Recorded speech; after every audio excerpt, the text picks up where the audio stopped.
want it Monday? Yes. Yeah. Raise your hand if you want it Monday again. I think, again, the majority. I cannot make it. I'm not sure. I'm not saying majority is making the right choice. I never believe in majority, right? But and for instance, if it was a majority against me, I would say I'm making the right choice. But in this case, it's just an example. All right, relax. It's an easy exam, and you should all get 100. If you're not getting 100, because the next exam is going to be harder. Is it all right. 13 questions? Huh? Is it 13 or 12 questions, you need to answer 10 of them and you get 100, okay? And you have a lot of corrective scores, so in other words, your best grade is the one that is emphasized, okay? Yeah? Yeah. Come on, I need to start. You said yourself 19 sections. What? All right. Right? Let's start. Let's do a lot of sections because you're going to hate me by the end of the semester. It's going to be tons and tons of material. Right? But you signed up.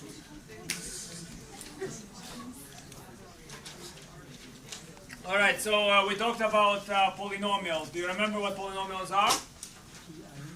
So polynomials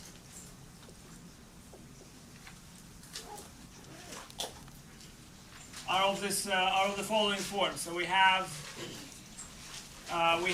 p of x1, x2, xn is a polynomial, provided it's of the form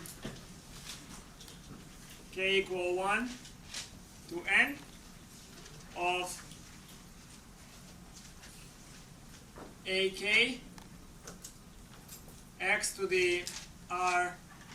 So x1 r1k, x2 r2k, xn r nk. Okay, that's a polynomial. Agreed? And we already know that they are continuous. So we did it last class using the limit laws and using those assumptions. They are continuous.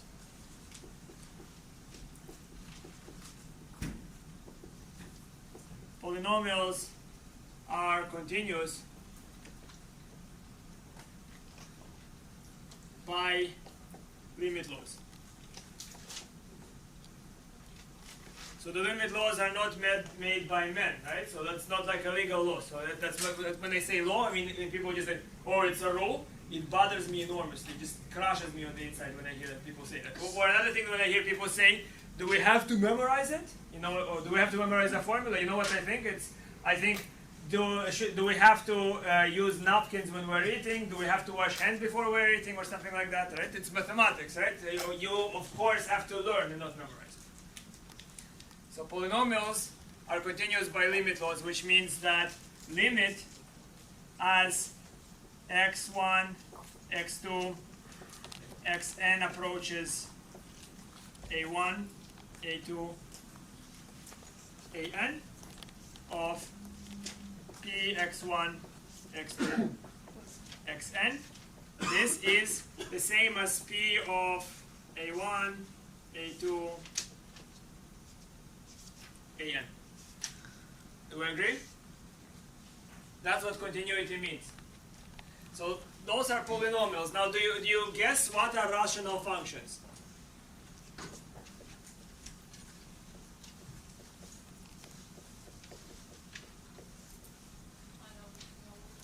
Yeah, so it's like a polynomial has the similarity to integers, right? A polynomial and an integer are very similar.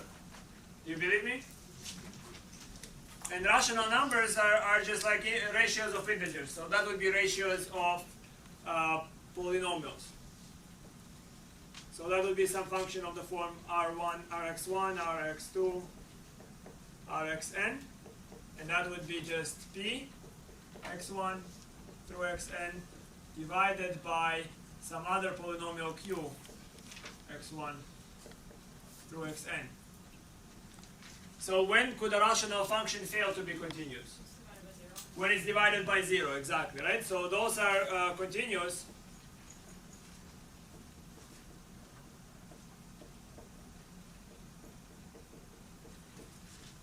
Are continuous everywhere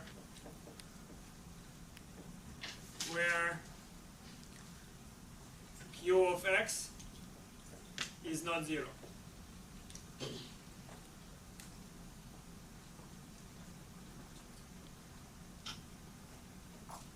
So here is an example of a rational function. Do you agree? Numerator is a polynomial in x1, x2, x3, and denominator is a polynomial in the same variables. So this is discontinuous precisely when x2 is equal to 3. And that's where it's undefined. Here is another example of a polynomial. This is a polynomial in 4 variables, x1 through x4.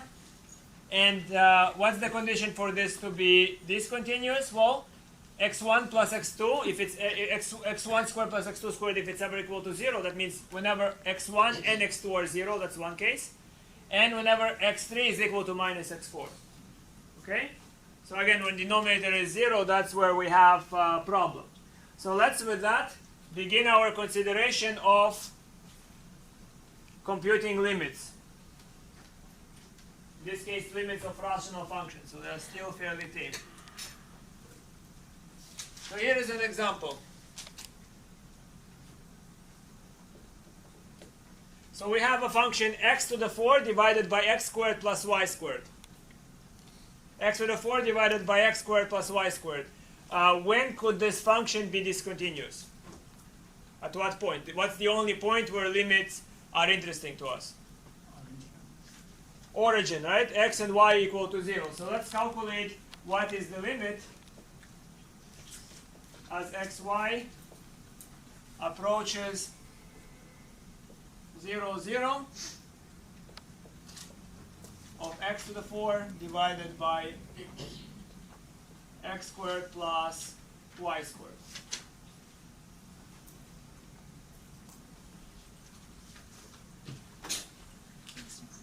So, do you have any ideas of how we attack it? So, first of all, what are we trying to do? xy approaches 0, 0, which means what? Which means that if this limit exists, what must be the case? It must be that in the punctured neighborhood around 0, 0,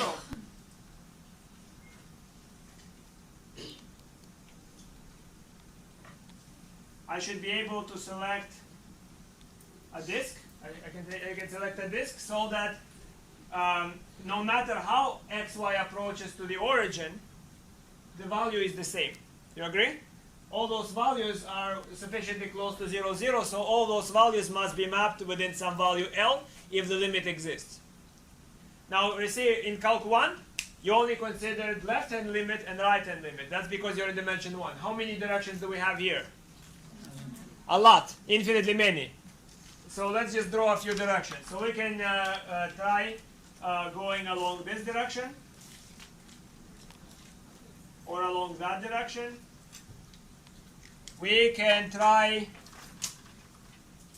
going along the x-axis.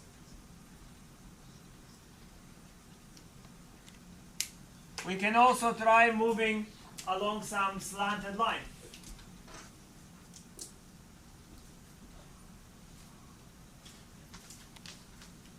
By the way, if I approach it along all the lines, does it mean the limit exists?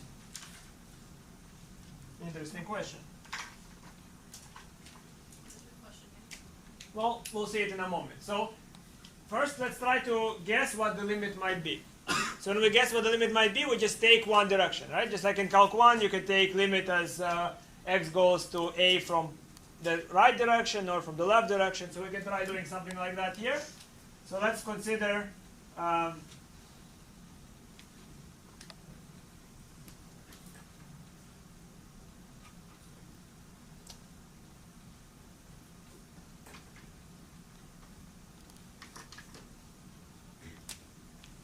let's consider this limit first as limit where x and y approach the point 0, 0 of x to the 4 over x squared plus y squared under the restriction that y is equal to 0. So that means I'm approaching along the x-axis. You agree? So that is what? Under this restriction, this is limit as x goes to 0 of x to the power of 4 over x squared.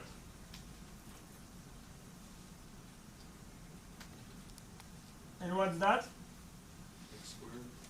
That is x squared, which is 0. So what have we shown? Did we finish? We finished, right? The limit is 0. What have we shown? At y equals 0, the limit is 0. Yeah, or if the limit does exist for all values, it has to be 0, right? Because if I get another value, then the entire limit fails, right? Because one path leads us to 0. All right, so if I do this, now I can assume that x equals 0, you get the same exact solution. But then I have so many other values to test. So let's have ideas.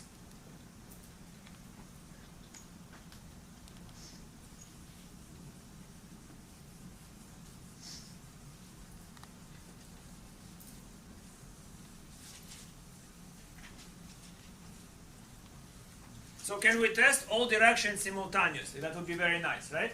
Because I mean I'm going along the x-axis, along the y-axis, and that doesn't really test a bunch of other directions. So is there a way to test all of them at the same time? X minus a squared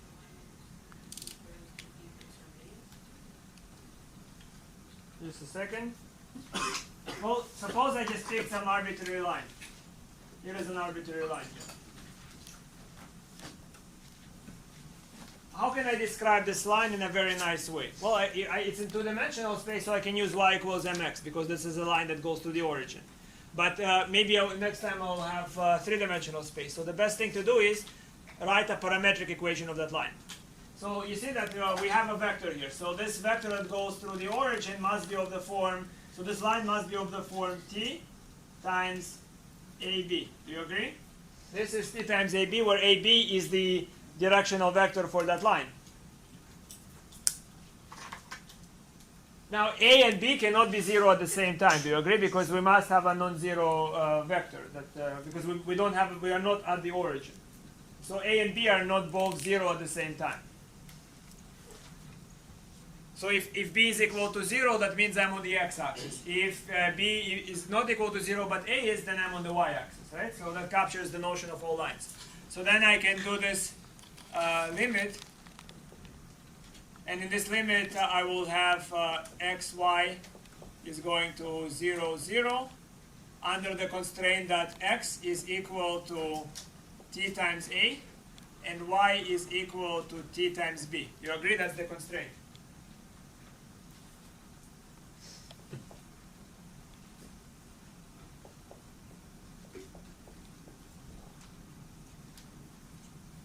Right?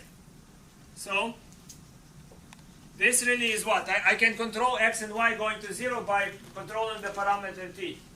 So this is the limit as t approaches 0 of ta to the power of 4 divided by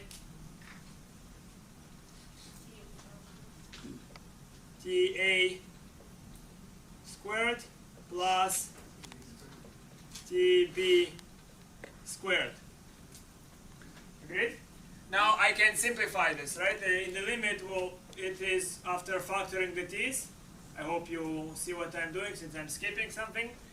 This is t squared a squared divided by a squared plus b squared. Do you agree? Now what can you say about the denominator? A squared plus b squared? Top should be t.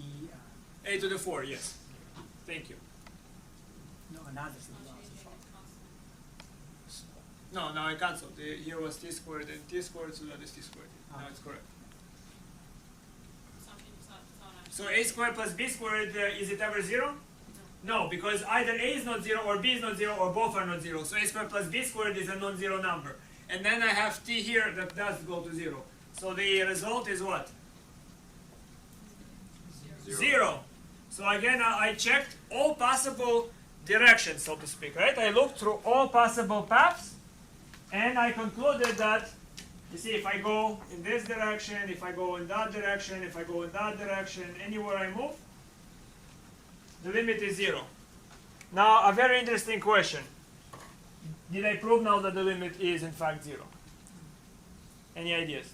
I mean, I did show any direction, right? Like we have in Calc 1, we have moving to the value from the left and from the right. Those are the only ways you can get to the value, right? Because we're in one dimension. Now, it seems that we are going through a bunch of other directions and we still get 0. So did we show that the limit must be 0? Who says yes? Raise your hand. One person says yes.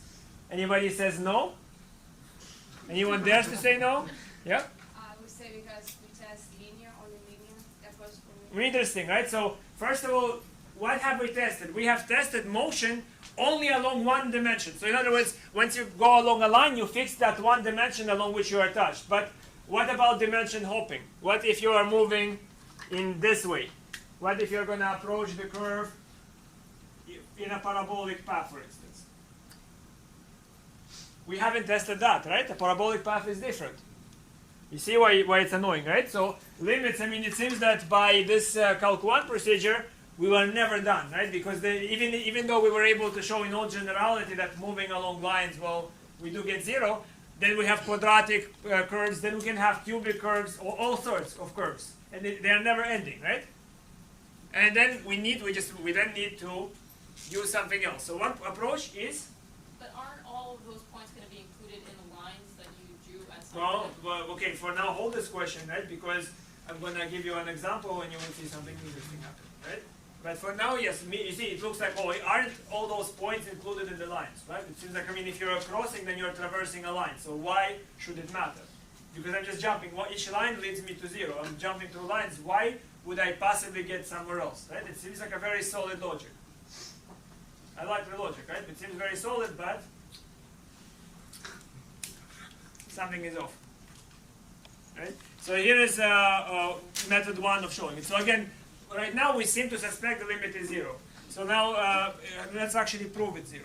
So method 1. I think you would prefer another method, but that's too bad, because method 1 is pretty good. Method 1 is inequalities.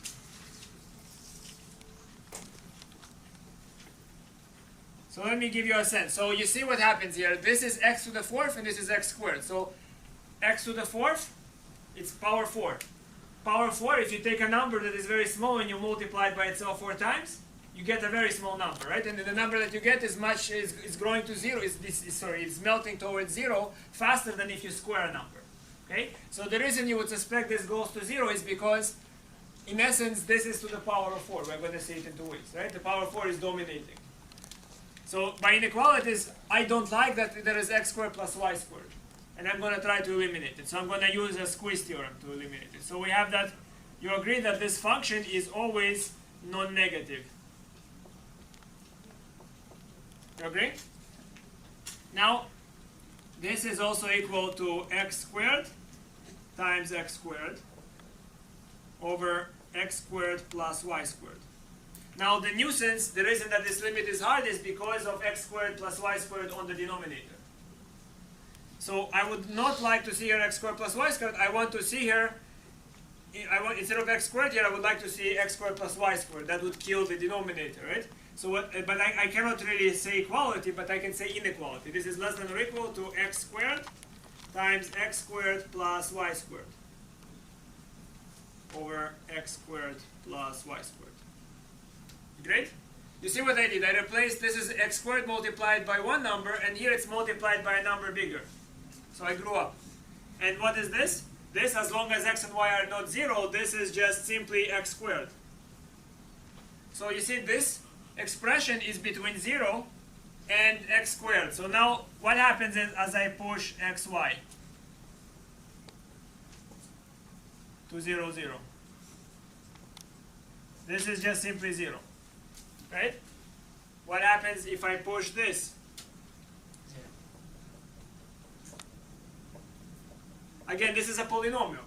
And polynomials are continuous. Here it's x squared, y to the 0, right? So it's a polynomial, so this would be pushed to 0, and that forces the middle guy, this guy, to go to 0 by squeeze theorem. Okay?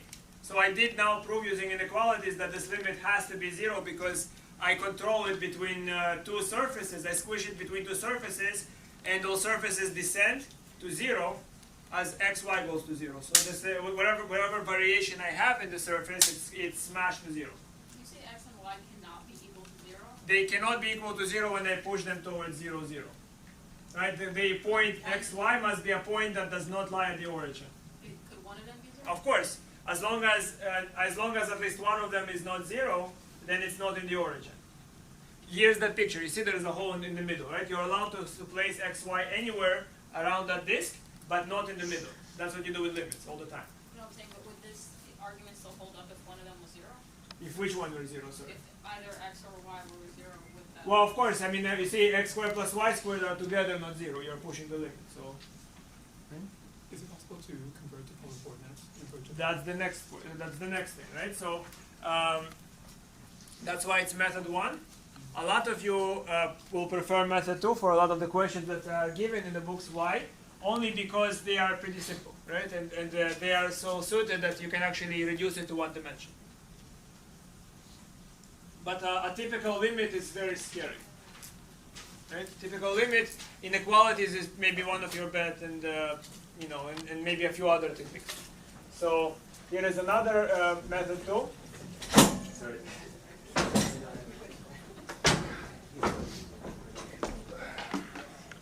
And that is switching coordinates.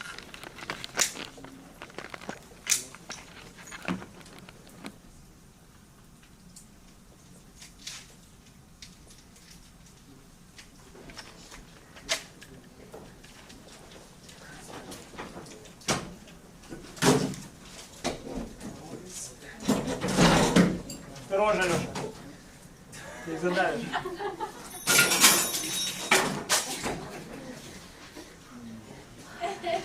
Well, at least it entertains you. It's like a house now.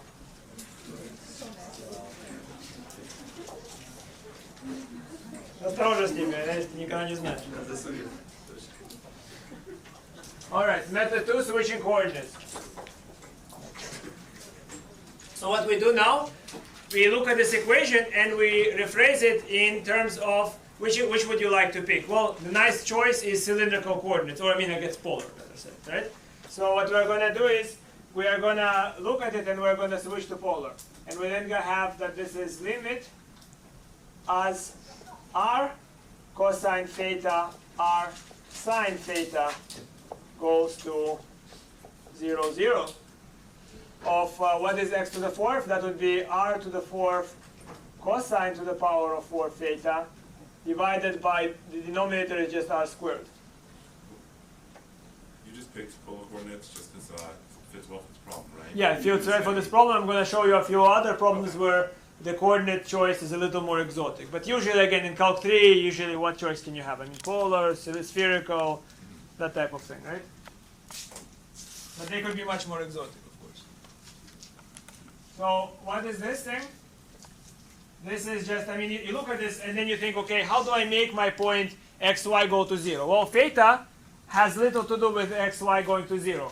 What matters is that r goes to 0. Do you agree? Theta only controls at which angle you go to 0.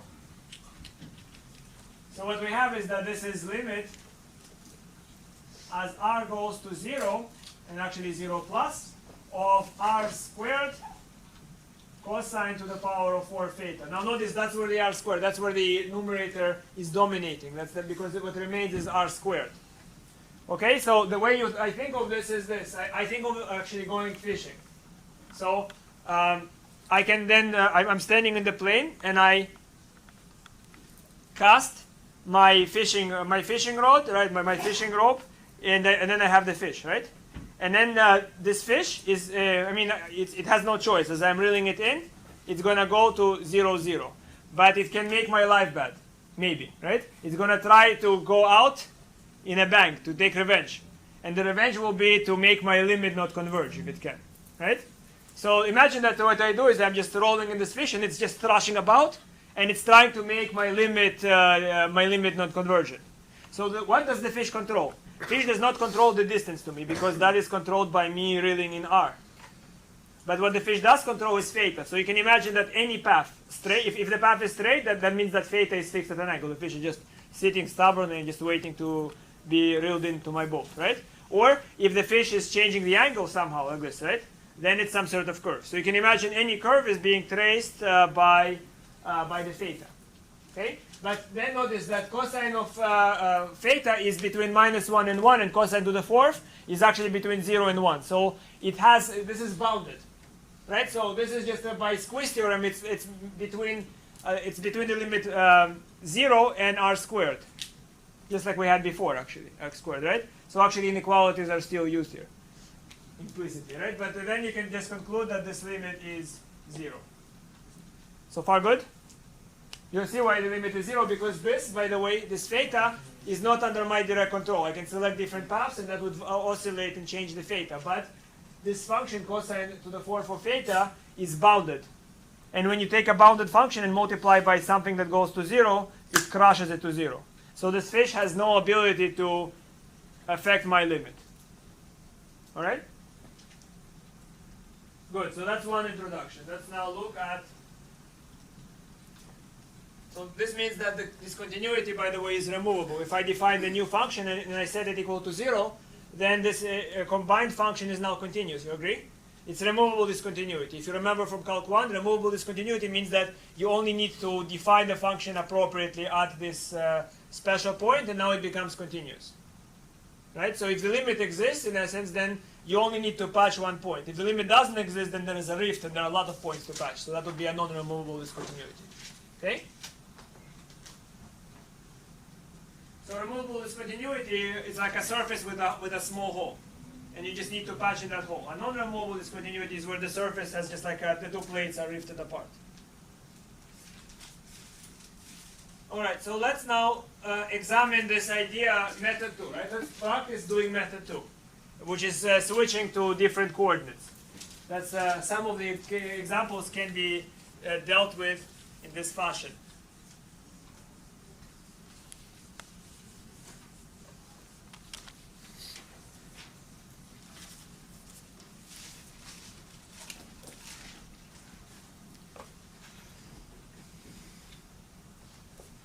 So here is an example. So now we take limit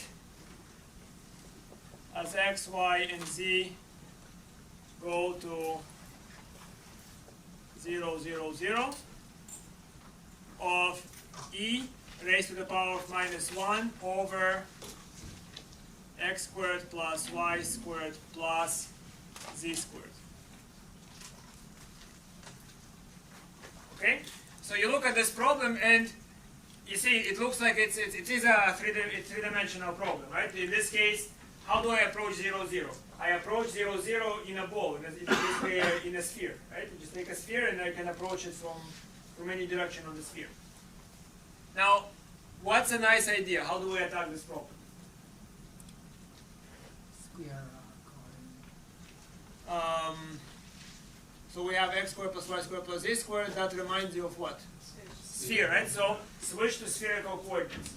So what this becomes under spherical coordinates, this is limit as rho approaches 0 plus of e to the -1 over rho squared. So in essence, you were able to reduce this problem into a problem that is one-dimensional. Which, you know, so what do you get then? What you get is e to the power of -infinity, which is again 0. Agreed? This is -infinity as rho goes to 0, so we have e to the -infinity, which is 0. Why is that 0 plus? Why is it 0 plus? Well, because rho cannot be negative. So rho is the length of, I mean, sometimes in graphing applications you allow it to be negative, but for this to be a coordinate system, remember, you have to have unique representation. And one of the ways to do that is to restrict rho to only be positive. So if you did some polar coordinates, you actually remember when r was allowed to be negative. But when you were doing that in calculus, you then violated the idea that this is a coordinate system. For a coordinate system, each geometric point has to have a unique address.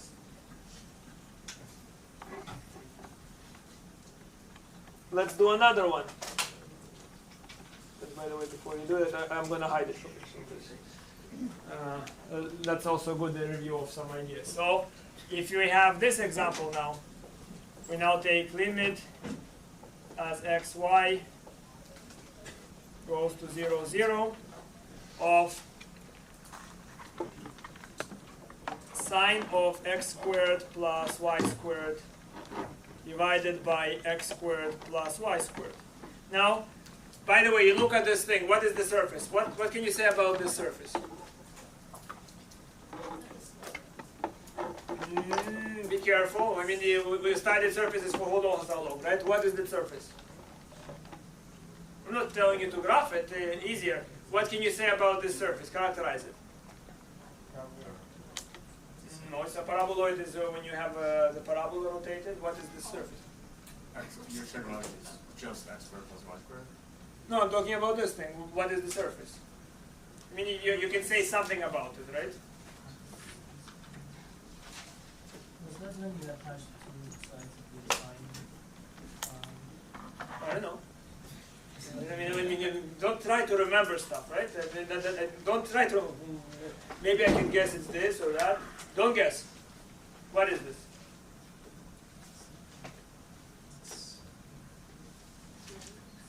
How do you visualize surfaces? How do you visualize surfaces? What do you do? What's one of the techniques? It's a cylinder. Yeah, you switch coordinates, right? You switch coordinates. So if you switch coordinates, what does it appear to be? Sine over r squared over r squared, which means this what? This is a surface of? Revolution. Easy, right? Just think a little, just replace by coordinates, do something, right? Don't just stare at it. So this is limit as r goes to 0 of, actually 0 plus in fact, because I'm assuming r is positive, of sine of r squared divided by r squared, and what do I get?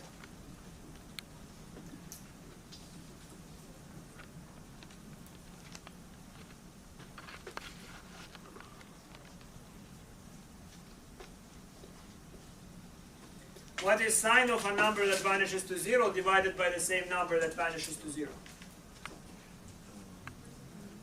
Very important thing, especially if you study physics. Used all the time. Well, 0 over 0 is indeterminate. This is not 0 unless r is equal to 0. So we're approaching, right? So 0 over 0 is undefined, but something melting to 0 divided by something else melting to 0 could be defined. What is this? 1.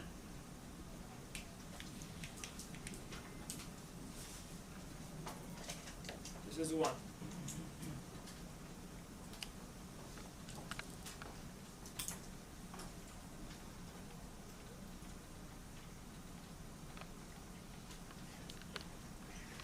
Let's see a few more such examples.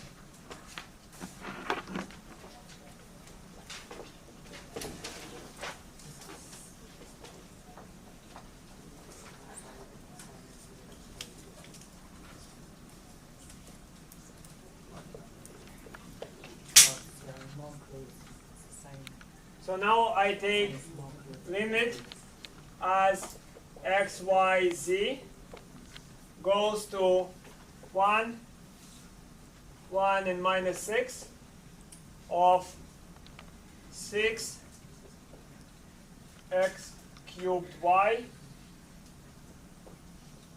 plus z sine of 1 over 6x cubed y plus z. Let's look at this question. Looks complicated, doesn't it? But it's not. So let's say what's happening here. What is this function here? Polynomial. And what is this function here? The same exact thing, right? So let's see what happens here. As x goes to 1, y goes to 1, and z goes to minus 6, this approaches 0. So we have something approaching 0, sine over something approaching 0. So in fact, I can just look at this and I can say, well, x, y, and z are going to cause this thing to go to 0. The German word is verursachen, I think, right? So this is, it's basically x, y, and z. They are really pushing this quantity to be 0. And we have sine of this quantity close to 0. So we have this quantity close to 0 times sine over that quantity. So I can just see this as limit as u goes to 0 of u sine 1 over u. You see, I reduced it to a one-dimensional case in essence, right? I just looked at it and I was able to just see one-dimensional limit here. Now, what can you say about this?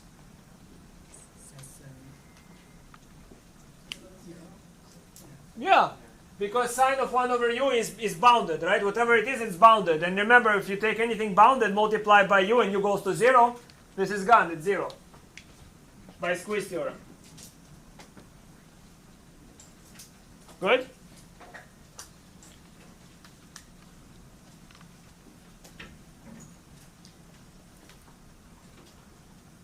Wait, I have a question. If something's bounded, you can crash it to 0? No, if you have something that is bounded between two numbers and you multiply it by a quantity that approaches 0, then it's crushed to 0. Okay. Now,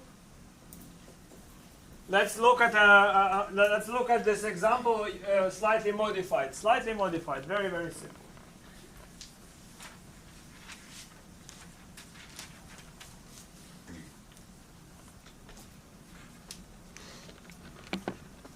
So let's consider this. Now we have limit as xy goes to 0, 0 of sine 6xy over 3xy.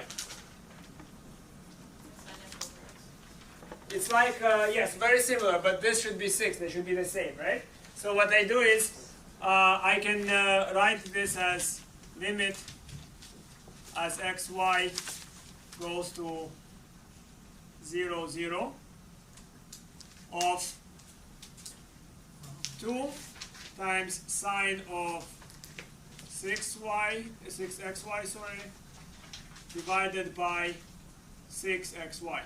Because remember, when you say that sine of h divided by h is approaching 1, as h goes to 0, you are saying that if you give sine a melting quantity that goes to 0, and you divide that by the same quantity, they go to 0, in other words, exactly the same way, then you get 1.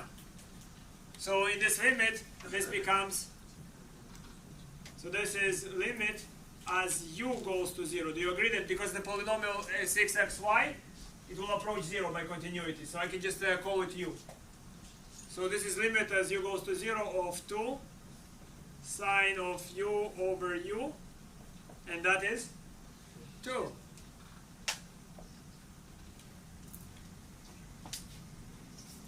Let's have another question very similar to this one.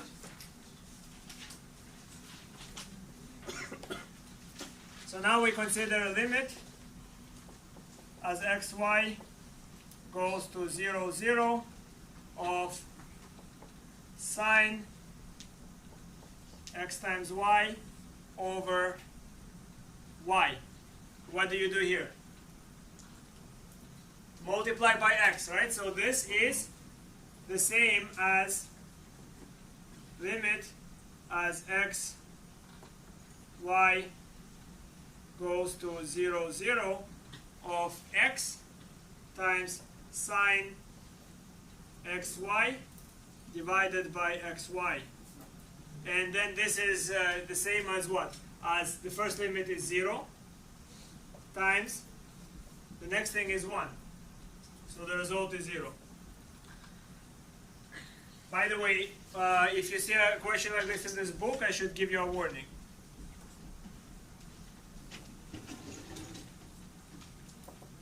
This limit does not exist.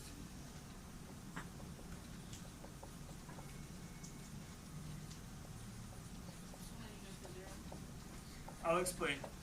So in what sense doesn't it exist? So for a limit to exist, you have to have the following picture. punctured neighborhood. That's what you should be getting, a punctured neighborhood, right? So that in essence you should be allowed to place x, y anywhere within the vicinity of 0, 0. Remember, by definition, by delta epsilon, I should be able to place x, y here, here, and here. But look at this problem. Can I place it when y is equal to 0? No. X is not 0, but y is, right? So this limit itself, here is what we need to have, but here is what we have for the actual limit.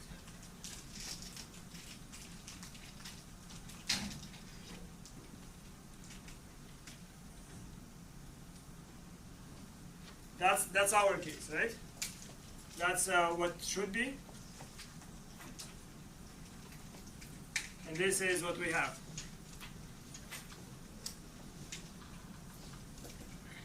But what we showed is, you see, so I mean, the book will simply dismiss this limit as non-existing, right? Because you can see that you cannot approach it on the y-axis. But it's a little bit disrespectful to it, because what did we show? We showed that if I take any path,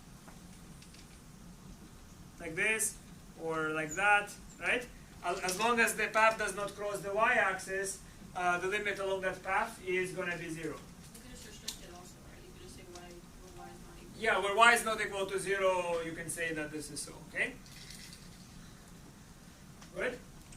So we say that, but your book, if you, so you don't say that somebody is wrong, either the book or me, is that usually the book will just tell you, oh, this limit doesn't exist.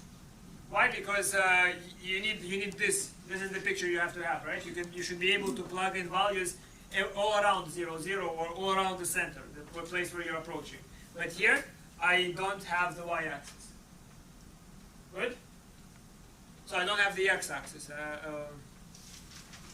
With y0 is the x-axis. I drew your wrong picture. So let's correct it. Let's just say this is the x-axis.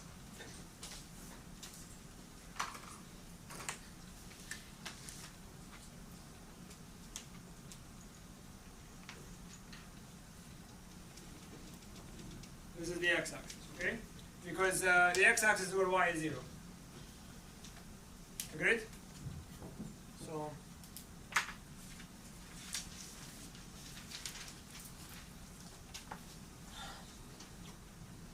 all right, let's look at a few other examples. Well, what can you say about this limit now?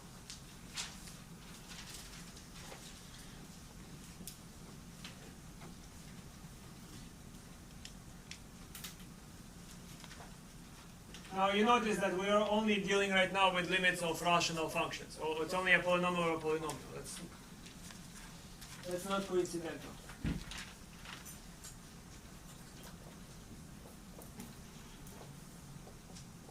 So limit as xy goes to 0, 0 of x squared minus y squared divided by x squared plus y squared.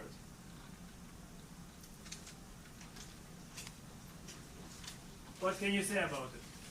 So, do you recognize it first of all? Smoke. That is the smoke ring, yeah. Now, how do I know it's the smoke ring? What I call smoke ring is what? It's a surface that is the opposite of a surface of revolution.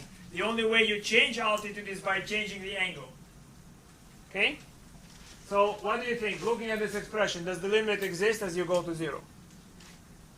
You can think about it graphically if you have a good imagination for it now. It should. Or you can look at that heuristic about the powers, right? So you think that if the numerator, roughly speaking, has bigger powers than the denominator, then maybe it would go to 0 faster, for instance, right? That's one way to think about it. But also geometrically, you can solve this thing. So what do you think? Does this limit exist? No. This limit will not exist. Now, geometrically, why should it not exist?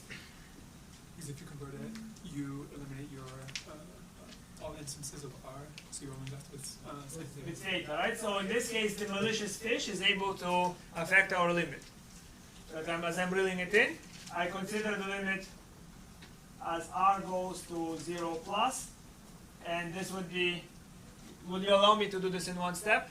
So this is simply cosine squared theta minus sine squared theta over 1. and this is just cosine of 2 theta. So you see that my limit is actually not affected by r at all, which geometrically makes perfect sense, right? Theta is basically is the only thing that changes. Right? As radially you change the distance, it's not doing anything. So in any situation where theta is determining the distance, would the limit not exist? Yeah, of course, Okay. right? Because that means that as you approach it along one, if you fix theta equal to theta 0, let's say, you approach this thing, it's one limit. Approach with a different theta, it's going to be a different value. You see that? Yeah. So what is the range that this limit will have? How many values will I have if I choose different paths here? Between -1 and 1. I will have all possible values for that limit between -1 and 1. Do you see that? So for instance, if I select theta equals 0, that means I'm moving on the x-axis. So if I drag my fish along the x-axis, the limit is going to be 1. If I drag it along the y-axis, the limit is -1. If I drag it at 45 degrees, the limit will be 0. You see that? So I have a lot of variation here. Now, if you remember the animation, right, what's happening is that smoke ring, remember, the smoke ring, it's expanded and it's also compressed, right? So it's like you have this cosine that you twisted about a cylinder, and now you make the cylinder very narrow. So that means that we have a lot of oscillations closer and closer to 0. So in fact, at 0, it's as if the function is simultaneously defined to be all the values between -1 and 1. You see what I'm talking about? I'll try to show you a picture of that.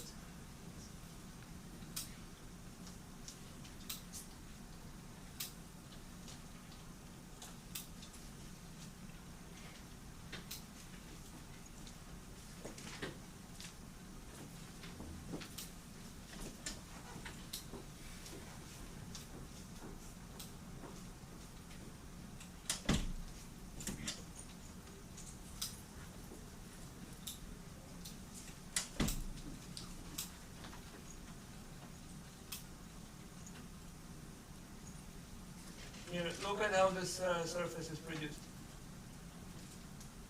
That's our cylinder surface, right? So here it's submerged, and here we have that's what happens if I move outward radially from the origin, so the altitude doesn't change. Look what happens if I push this towards the origin. Do you see what happens?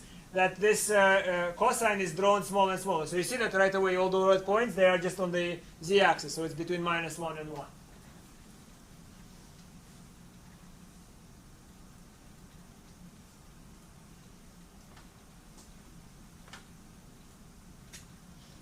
Good? So you understand that this indicates that, that the limit doesn't exist.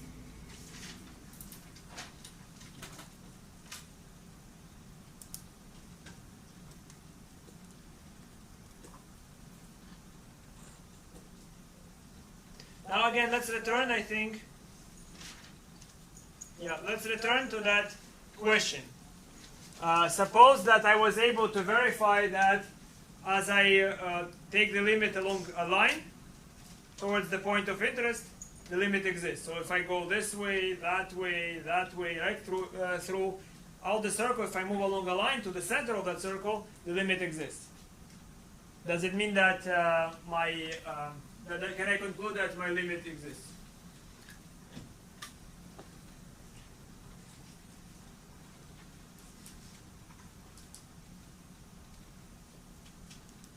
Well, let's consider, and notice by the way, those functions are variants of the smoke ring.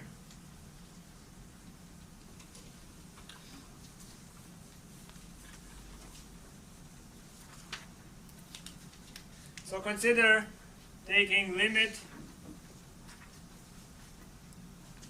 of xy as xy goes to 0, 0. And the limit is x squared y divided by x to the power of 4 plus y squared.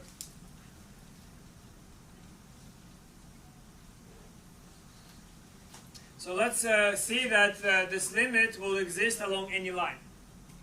So then if I set x equal to a times t and y equal to b times t, that's just any line that goes to the origin. So then I have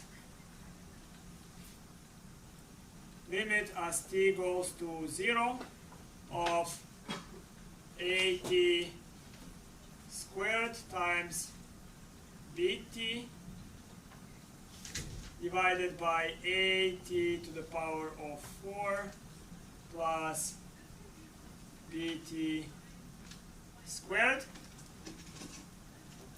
And once I simplify and cross out as many t's as I can, I get limit as t goes to 0. And how many t's can I cancel? I can cancel at most 2, because this is the 2, right? So what I have is a squared times t divided by a to the power of 4. Yes, there is a b, sorry. A squared bt, a to the 4 times t squared plus b. You agree? That's what I get? Plus b squared, I'm sorry. You agree? I took out t squared from here and here. So this has leading power is t cubed. Then we have here t to the 4th and t squared. So I factor out t squared. Here I'm left, because I had t to the 4th, I'm left with t squared. Here I'm not left with any t. Okay? So let's look at this limit. So if it happens that b is equal to 0, so 1. You agree that not both a and b are not at the same time 0. Right? So I can say that if b is equal to 0, the limit is right away 0.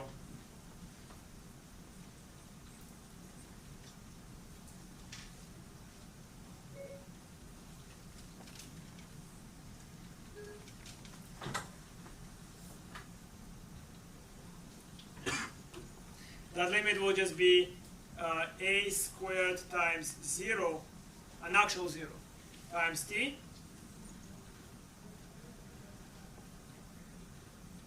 divided by a to the 4th t squared plus 0. So numerator is automatically, it's not approaching, it's 0 automatically, right? So this is automatically just 0. So if b is equal to 0, it's without any approaching, it's automatically 0. Do you see it? Now, on the other hand, too, if b is not 0, then our limit, I just push t towards 0, and I can just write that the limit is just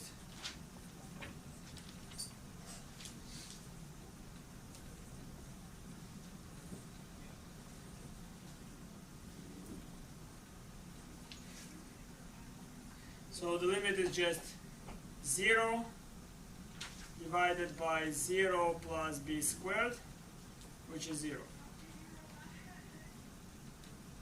Good? So I just verified that along any line, the limit is 0. Why did you specifically choose B to make 0 and not A? Well, I just, because I saw the b squared sticking by itself, so I decided to pick it.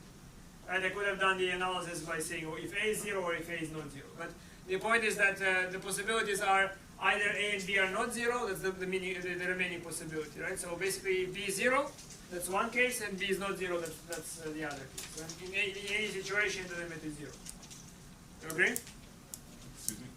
Why again did you decide to do the x equals at and y equals bt from the initial start? Because I'm just examining the limit as I approach on linear directions, as I'm approaching 0, 0 along any line. So here is one line, here's another line, here's another line. I cannot examine each line by giving it specific equation, right? Because there are too many of them, there are infinitely many.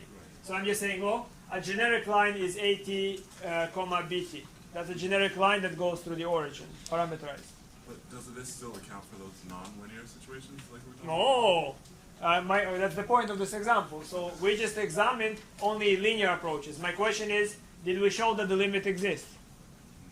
No. No, we have not, and let's actually see that with the following statement.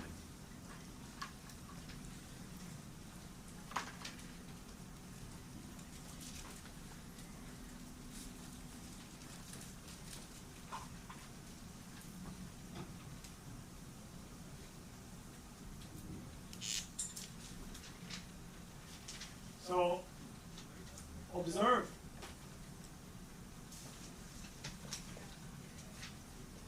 that if I take limit as x and y goes to 0, 0, but looking at this equation, you see that we have x squared y, and here we have x to the fourth and y squared. So I'm going to choose y equals to x squared. I'm going to go along a parabola. And here I'm choosing y equals to x squared.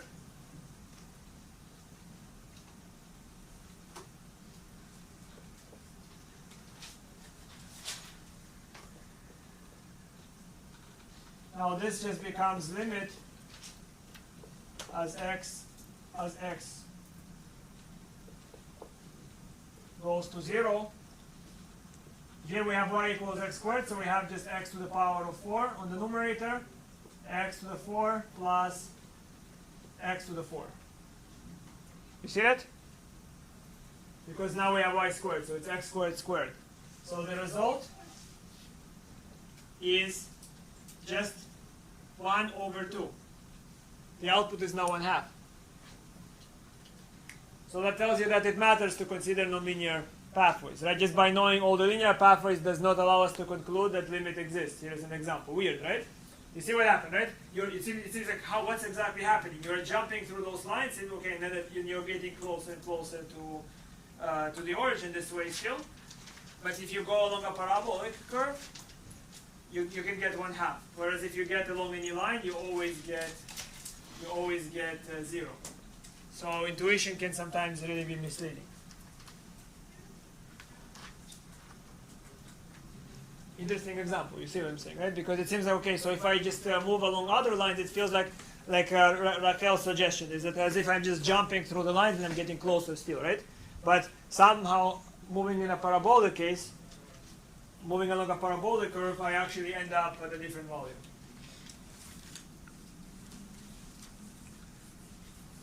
So let's see if you understand the idea.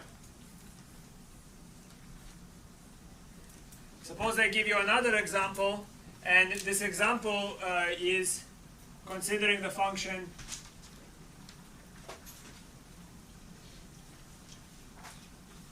x cubed y, and this would be x to the 9 plus y cubed.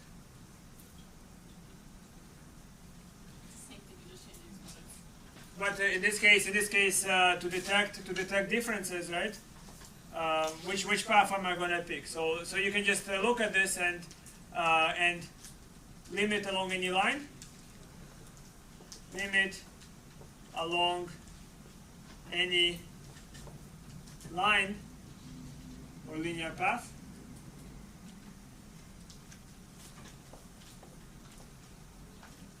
Is 0.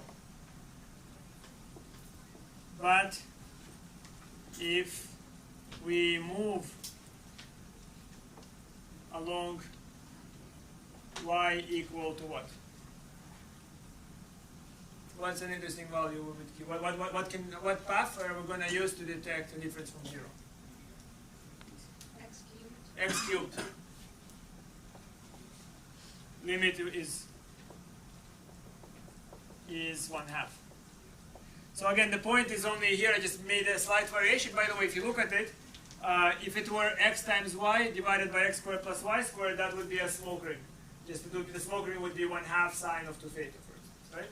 So that's just the same smoke ring but twisted. Okay. So this is this limit is built out of roughly the idea of a smoke ring, right? You just take the equation of a smoke ring and modify it a little bit, and then you can just create functions that give you some insight into the limit theory. So if we simulate this on the test of something, you want us to test it linearly and then test it? No, I mean, if I just say something like find the limit, it'll tell me that it doesn't exist. So either if you say it doesn't exist, you explain to me why it doesn't exist. Show me that, well, maybe it depends on theta, or give me one path that doesn't agree with another. That shows that it doesn't exist, right? But if the limit does exist, you have to say why. Some people, they do in the exam, they just give me like 5. So here's one curve, here's another curve. It's annoying, right? I mean, if you give me 100 of them, so what? You didn't prove, right? If you believe the limit does exist, you have to give me an argument that tells me that it should go through along any curve. But if it doesn't exist, it's enough to display two different pathways that lead to different limits.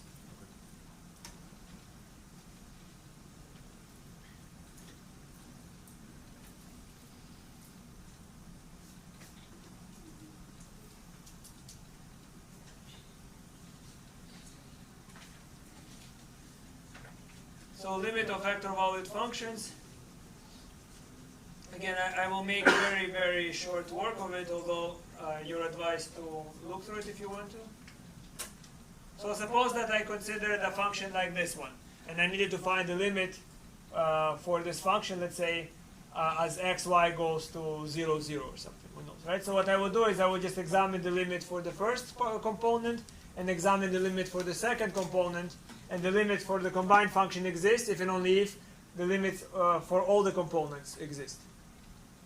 You agree? Does that mean you have two different limits? Yes, it means that in essence it's enough to test two different limits. So what I just skipped over there is the explanation. It's not obvious, right? But the explanation is that for finite dimensional spaces, the combined vector limit exists if and only if each component limit that builds it exists. Okay? So that's what I just skipped over there. It uses Cauchy-Schwarz and triangle inequality and a bunch of those nice things.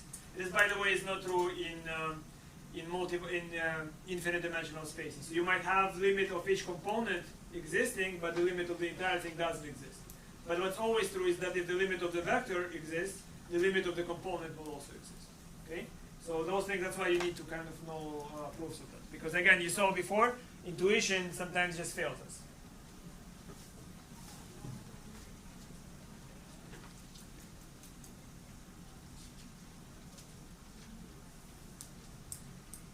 All right, wonderful.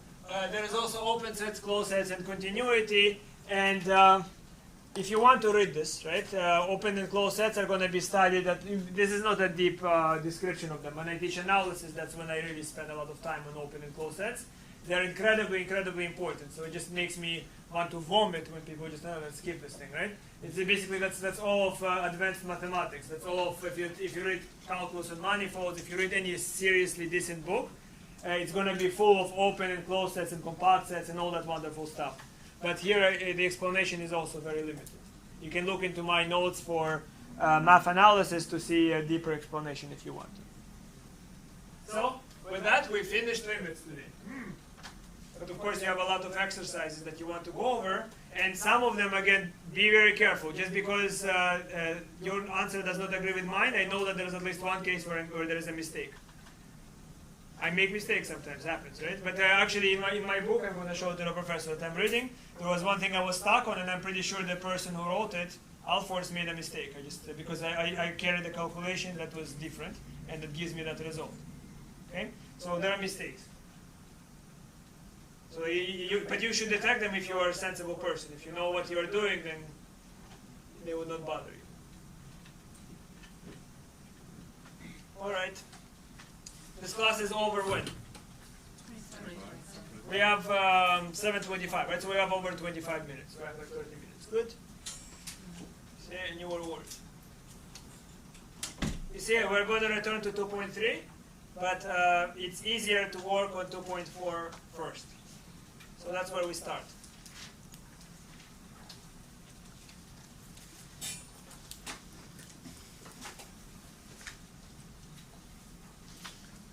So 2.4 is parametric description of curves.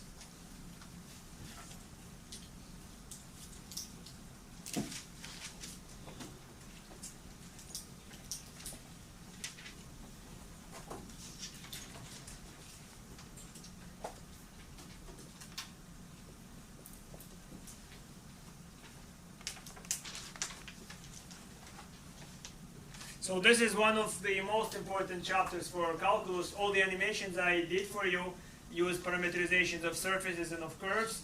And in engineering, when you consider Bezier curves or a lot of stuff is based on those ideas in kinematics and physics. So two ways of thinking about parametric curves.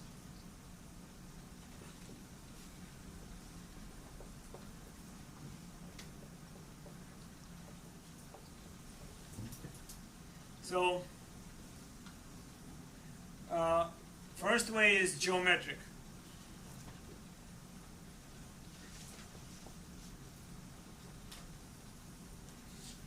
So in the geometric way of thinking, we have a number line. And this number line is marked 0, 1, 2, 3, onwards. Okay? Now, I want to describe this, this line after it has been twisted inside of, let's say, a three-dimensional space. Then you have some function acting on it, and this function is some function f. It's a vector valued function, and what it does, it twists this line. Okay? So what in essence you're seeing is, let's say this is 0, then let's say this is 1,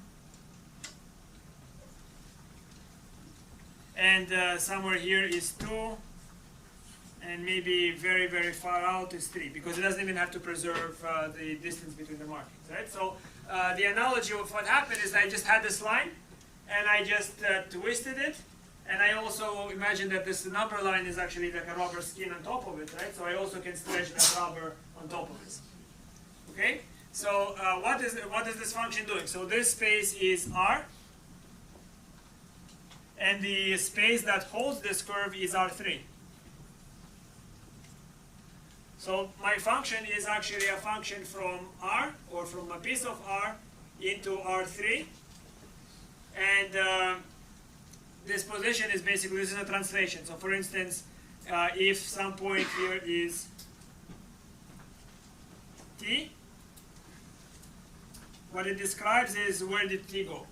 That would be my f of t. Okay? So it's just really describing, basically, it's one-dimensional space. We mentioned that, right? It's like not a linear space, but it's a curved one-dimensional space in essence. So the function is from R to R3. This is curved a path function.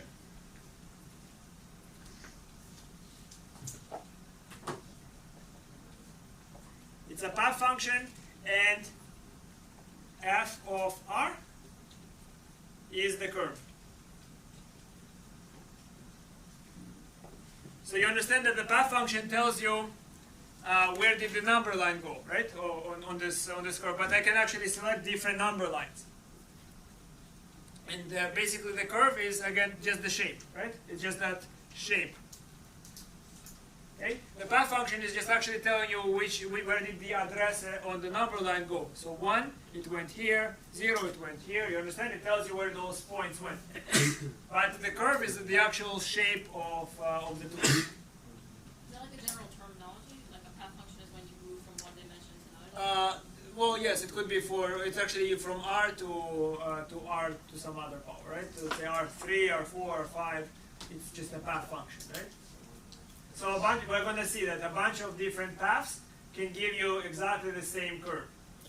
Okay? We're going to see that especially with the other view. So the geometric view is especially appealing because you can generalize this, right? How would you generalize it to surfaces? So that would be a curve. And if you want to describe a surface, all you need to do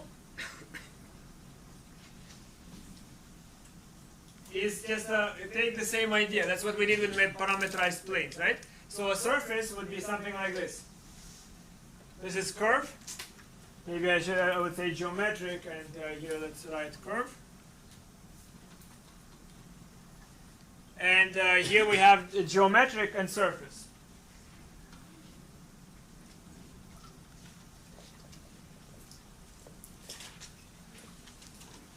So if you take Calc 4 next semester, that's when you study a lot of surfaces, right? In this class, I guess not a lot of time, so we just focus on curves.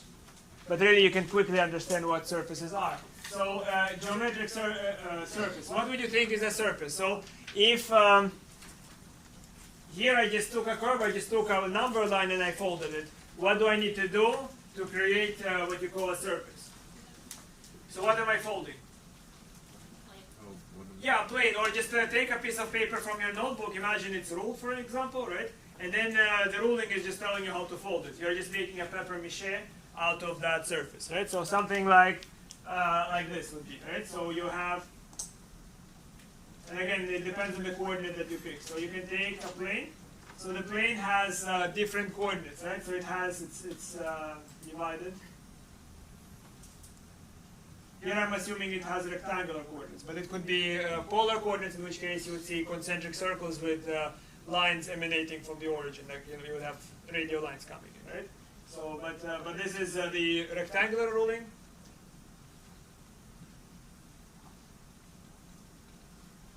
And we can have, we can just describe this as two axes, right? So this is my s-axis, and this is my t-axis. Okay, that's what we did when we parameterized the plane, right? So then, what would the function do? Let's say I have the function f acting on this, and it would fold this. It would fold this piece of paper into some other shape. So it might do something like.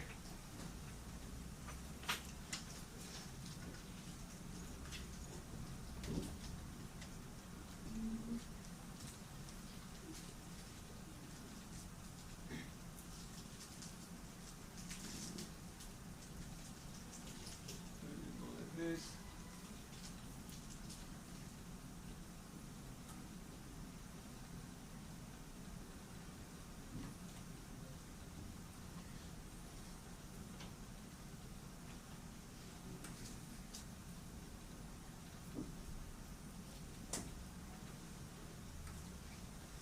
Alright, so that's what happened to this piece of paper, and here are the rulings here.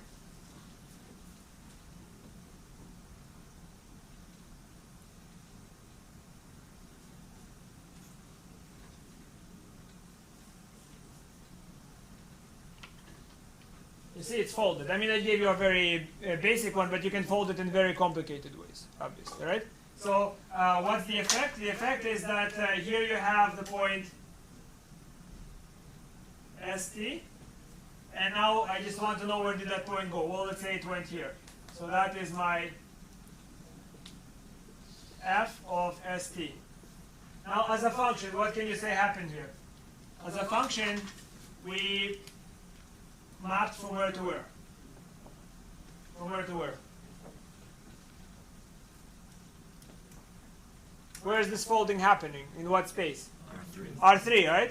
So in here we have folding happening in R3. So this is Z, X, and Y. Right? So the function has to be from where to where? Be proud and happy about. Why are you so scared? It's R2. No need to whisper about it, right? You just see it's R2, so it's R2 to R3. So that's how parametric curves are going to be generalized. You already saw parametric curves when you describe planes. Remember? One way you describe them is just you take ST and you just map them into those vectors V and W. And that's how you describe parametrically planes using ST. Okay? So this geometric viewpoint is easy to generalize to higher dimensions. So you can describe hypersurfaces and whatnot where you have just more variables, right? And you're just folding them in a sense. But for parametric curves, there is yet another way of viewing this that is also very useful.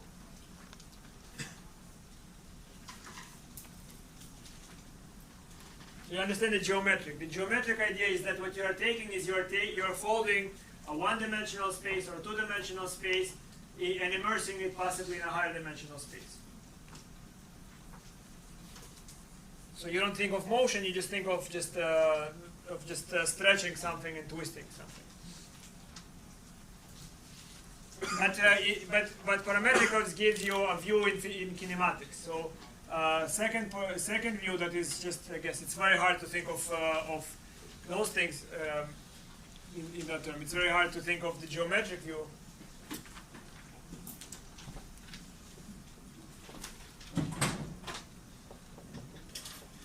So kinematics. So kinematics, we can think of F from R to R3 describes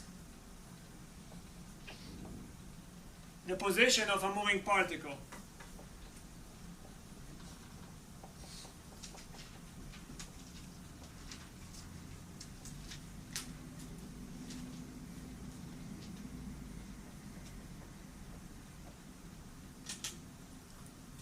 So what we have is basically f of t is position at time t. Okay.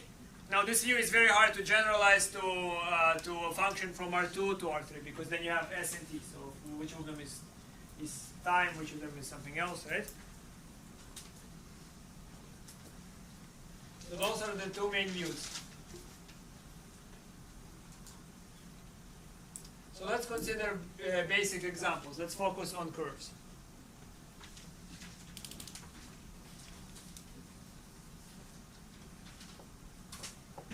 Example, so suppose that I have a function c from 0 to infinity into R3, and it is given by c of t equal to 3t plus 1 minus 5t plus 2 and t. So what is this describing? So first of all, is this an object one-dimensional, two-dimensional? What's the dimension of this object? Terribly wrong. 1.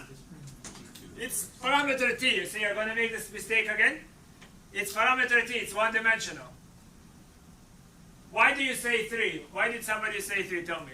What went in that person's mind? Because it's the R3. Because it's here. See, look at this pen, right? It looks like it's, again, it has thickness, so it's not really a true example. But if this had no thickness, it would be a one-dimensional curve inside of a three-dimensional space. The language actually, again, you have to be careful about it. But one thing you study is called immersion. So it's like when you take one space and you imagine it's floating inside of like a pool of higher dimension. Okay, so that's immersed space. I mean, there are more technical complications, but really the word immersion seems like this thing is swimming there, right? So when you have this curve, it's like swimming inside of a three-dimensional space. Now, what is this object?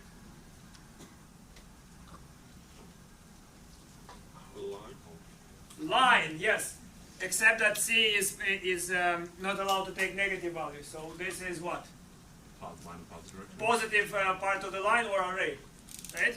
So how do we know that? Well, we break it apart and we write this as 1, 2, and 0. That's the point at which we emanate, plus t times 3 minus 5 and 1. You agree that this is what it is? Well, look at this. You see how we get it? We just isolate all the constants as one value, one vector, plus everything that has a t as the other vector, and we factor the t. This is a parametric equation of a line, but here t is only positive, right? So here t is positive, so it's only the positive values, right? Now you see in what sense we're translating coordinates. So where is the origin of that line in terms of x, y, z? 0. Yeah, 1 to 0 is the coordinate of the origin of the line in x, y, z, right? So relative to x, y, z, the origin of that line is 1 to 0, but relative to the line t, it's just 0. T equals 0, right? It's just still a line, the same line. You're just translating where it is located relative to x vector, relative to the I, j, and k vector, sorry. Okay? So this is, so here is the point P0, and this is the line. Or this here, this length here is my vector 3 minus 5 and 1. You agree? Now let me ask you a question. Actually, I feel terrible asking you that because I like to give you surprises. Right? On the exam, I mean. No.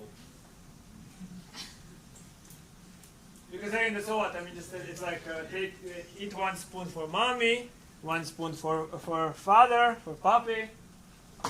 right? I cannot feed you all of mathematics because if I go like this, here is the jar of mathematics. It's like this, right? Like the entire room, and I go 1 spoon. It's never going to be over, right?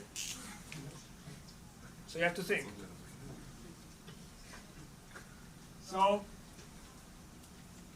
here is another example, and you're going to tell me what is that curve. So suppose that I have now another curve. Let's call this by a different letter. Let's say it's f of, and the function is from r to r3.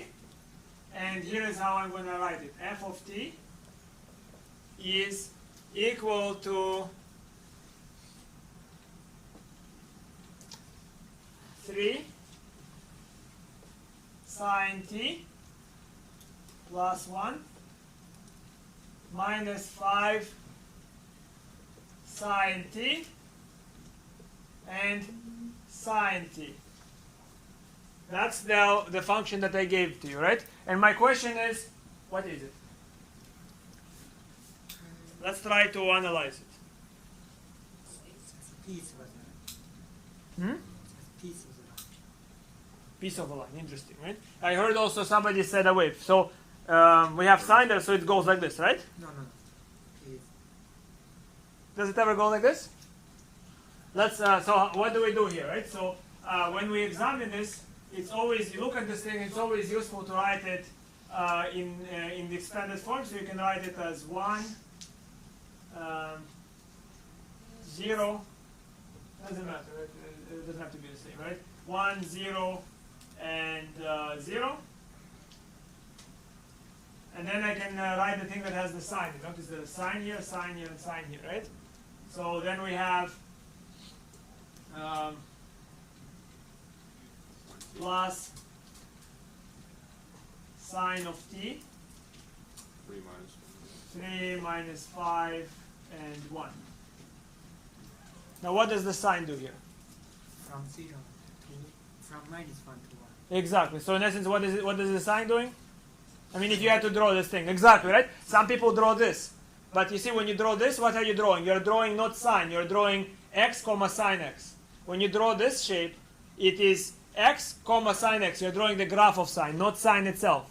So what is sine doing? Sine is just a number. You agree? It cannot. It's a number. So people that draw this thing again, right? What you're drawing is x comma sine x. Yep. You understand? So how do I visualize this thing? Well, I visualize this thing like this. So let's call this point P 0, and let's call this vector V, right? So what we have here is P0, and here is P0 plus V, and somewhere over here is P0 minus V, right? And what I see the particle is doing is this. So if the particle is now located in this position, it's as if the particle is attached to a spring. I guess the spring. Yeah, no, let's say to this point, right? So the particle is attached to a spring. So what it's going to do is a vroom, vroom, vroom, vroom, right? So it's actually a spring oscillation. It's going to oscillate as a spring. So it's actually, the particle, if you were to trace it, it's going to go like this. But it is a straight line. It's going to go in a straight line, right? I mean, this is not the drawing of the path. So again, the path of the particle, it's constrained to move here. It doesn't ever leave the red line. It's basically the motion of a particle that was attached to a string, right? And the particle is attached to the path. But the spring is forcing it to oscillate on the path. Would it be inappropriate to say it's being like stretched and shrunk? Well, I mean, again, the motion of the particle does not have any dimension to be stretched or shrunk, so I would say it's just an oscillation of the particle. So this is the curve. I mean, if you just had to describe the curve, look at it. The curve is actually just the line segment from P0 minus V to P0 plus V, right? It's just a line segment. That's the actual curve that it traces out. But it doesn't trace it by moving at a constant speed. Now, this line segment, is the particle moving at constant speed or not? Here. No. Well, let's look at it, right? At 0 it's here. In 1 second it would be this plus 3 minus 5 1. In 2 seconds it's going to be this plus twice that. So is the velocity constant? Yes, it is constant. It is constant because what happens is that with this equation here, in 1 second it's one displacement. In 2 seconds 2 displacements, 3 displacements. So basically it's displacement per time. So that is traveling at constant speed here, whereas over there it's not traveling at constant speed. I'm confused. When we discuss this geometrically from R to R3, our lines all look curved, and now our lines are all looking straight. Is that? No, I mean it's coincidental, it's an example. I mean I gave you a generic situation that would happen, but this is the simplest parametric curve that you're already exposed to and you will be exposed in the first exam, right? This is the equation of the line, parametric equation of the line, and parametric equation of the plane. Parametric equation of the plane is that instance, but it is just the folding is actually very trivial. You just take a piece of paper and you just reorient it. Okay?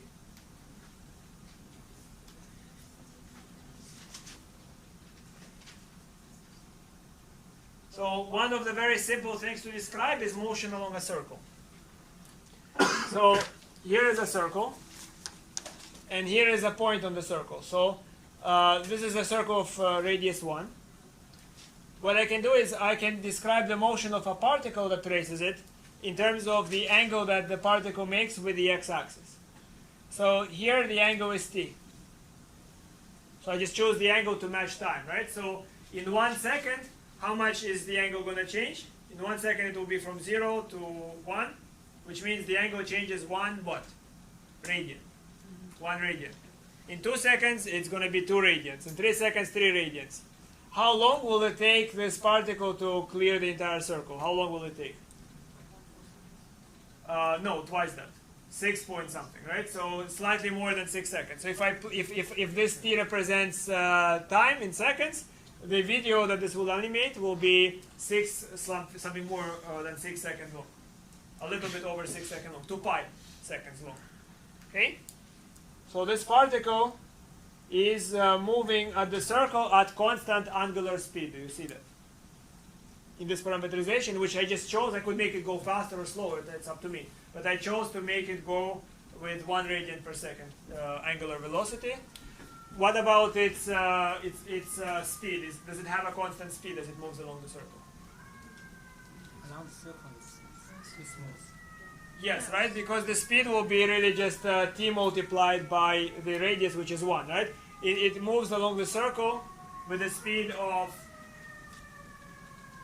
I don't know how this is measured. If this is I don't know. Let's say if we magnify, let's say it's 1 meter, right? If this is 1 meter, then the speed is 1 meter per second on the arc. Okay. So this is motion of a circle. Now let's look at the next motion.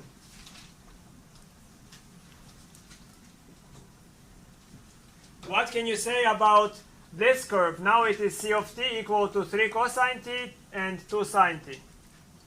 What is that going to be?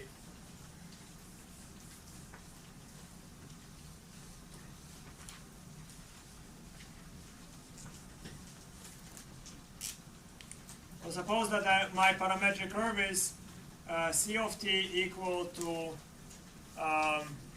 3 cos t 2 sine t. What is this describing? It's an ellipse. It's an ellipse, right? Why? Because this is the image. So if I look at this, I can define the transformation t of xy to be equal to 3 times x and 2 times y. So this is a linear map, your grid's linear map. And this linear map is stretching space in a very simple way. It stretches the x-axis by a factor 3 and the y-axis by a factor 2. So really, if I take this transformation and I plug into it c of t, I will get 3 cosine t 2 sine t. Agreed? So in essence, this is just, we can think of this as distorting the motion of the circle. So basically it looks at the motion of the circle and then it stretches the space. Okay? It stretches the space. So this is ellipse. Another way to see that this is an ellipse is the following. So you can take 3 cosine of t and divide it by 3 and square, plus 2 sine t divided by 2 and square, and you get 1. So this it corresponds to the equation x squared over 9 plus y squared over 4 equal to 1, which is the equation that identifies ellipse with a semi-major axis on the x-axis, and it is 3, and semi-minor axis 2. Good?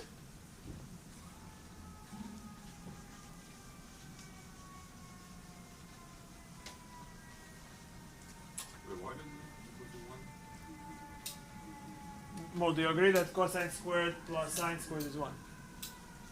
Oh, okay. Yeah, that's why. So, what can you say about the distortion? Let me just give you an even simpler example. This is again still intuitive. We are going to discuss some of those things a little bit deeper.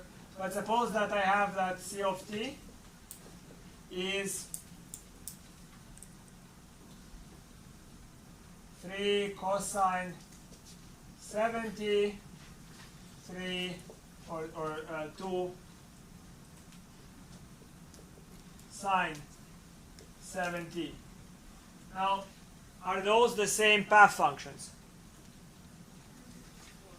We have this path function, and we have, let's call it c hat. I don't know. That's going faster. C hat. Is c hat and c, are they the same functions? Same function, but It's the same path. So are they the same paths? Is c of t the same path as c hat? Yeah. Path is actually the function. No. It's No. not? It's not the same path. It's the same curve. Okay. Again, I mean, the word is confusing, path and curve, right? But again, in our language here, path is the actual formula, right? Path is the way you travel, right? Just write something like path is just the way the point travels, and curve is what you trace at the end of it, right? So, for instance, I can be very lazy, and I can like lazy construction worker, and I can go like this, right? And I'm painting the road, right? I'm making the zebra crossing. So at the end of the day, or actually not at the end of the day, probably at the end of the year, I will finish, right? And somebody who is less lazy might be going like this, right? And he's going to do that in a day. So the two things that they do, the procedures end up being the same, but how they do that is a little different, right? So the end result is the same, but how they do it is different. So path is how you trace it. Curve is what you trace. Okay? So is this and that the same path? No. Is it going to generate the same curve? Yes. Yes. What's the difference between this and that animation? If I animated this particle, what would you say happens here and as opposed to there? Faster in that one? Yeah, so this one is traveling, its angular velocity is 7 times as fast. So it's going to complete, the entire video is going to be over in 1/7 the amount of time as this video is on. Agreed? So this is faster. Now here is another question, still about ellipses. Now suppose I have f of t, and that equals to 5 cosine t sine t. Right? So what can you say about the angular velocity? So you see that this is the ellipse where the stretching is only on the x-axis. It looks almost like a cucumber, very stretched on the x-axis, right? What can you say about the angular velocity? Same. Is the speed along the perimeter of the ellipse, is it always the same or it changes? changes. Where is it fastest? At the outermost edges, right? Exactly. So where it's 5, that's where it's moving fastest. Do you see that? Why? Because really we stretched out. Yeah, good. You see that. It's like when we stretched out, when we stretch, basically we take the circle and somewhere it's more stretched. So where it's more stretched, it has to cover this distance in the same amount of time, so that it has to move faster. Very good. Just a little more. Oh, yeah, wonderful. So the next example, I guess, we'll postpone because it's difficult. By the way, I'm not sure if I'll do it or not. I might give you an option, either this or curvature. But I would like you to know how to parameterize hypocycloids, cycloids, and a bunch of other stuff, right? Not so much because of those shapes, but really I want you to play around with those ideas. I want you to understand those ideas because that is the most useful thing, one of the most useful things that we're learning. Right? If you saw the videos that I've sent you, you see the simulation that you can potentially do, right? You want to see how they work. If you want to kind of just, you have to see the curves. You have to see the motion. Every equation that I presented, every graph that I animated using ideas of parametric surfaces and parametric curves. Can I ask you a question? I noticed something.